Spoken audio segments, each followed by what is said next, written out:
ঢাকা ৮ আসনের স্বতন্ত্র প্রার্থী ও ইনকিলাব মঞ্চের আহ্বায়ক শরীফ ওসমান হাদীর উপর হামলাকারীদের ধরিয়ে দিতে পারলে ৫০ লাখ টাকা পুরস্কার দেওয়া হবে বলে ঘোষণা দিয়েছেন স্বরাষ্ট্র উপদেষ্টা মোহাম্মদ জাহাঙ্গীর আলম চৌধুরী। ১৩ই ডিসেম্বর সচিবালয়ে স্বরাষ্ট্র মন্ত্রণালয়ের সম্মেলন কক্ষে আইন শৃঙ্খলা সংক্রান্ত কোর কমিটির সভা শেষে সাংবাদিকদের এসব কথা বলেন তিনি।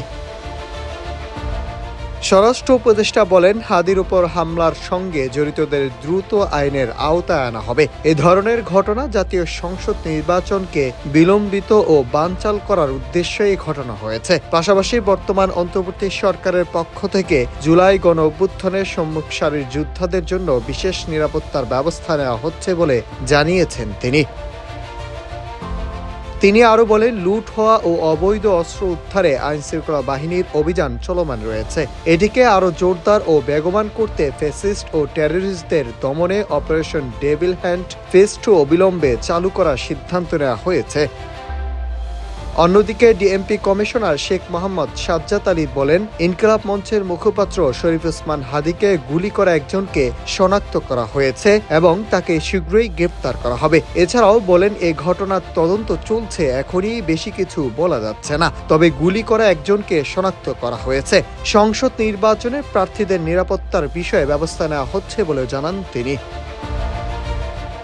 এদিকে ডিএমপি পাঠানো এক সংবাদ বিজ্ঞপ্তিতে বলা হয়, ১২ই ডিসেম্বর রাজধানীর বিজয়নগর বক্স কালভার্ট এলাকায় মোটরসাইকেল আরোহী দুর্বৃত্তদের হামলায় ইনকিলাব মঞ্চের মুখপাত্র শরীফ ওসমান হাদী গুরুতর আহত হন। হামলাকারীদের গ্রেপ্তারে রাজধানীতে জোর অভিযান পরিচালনা করছে পুলিশ।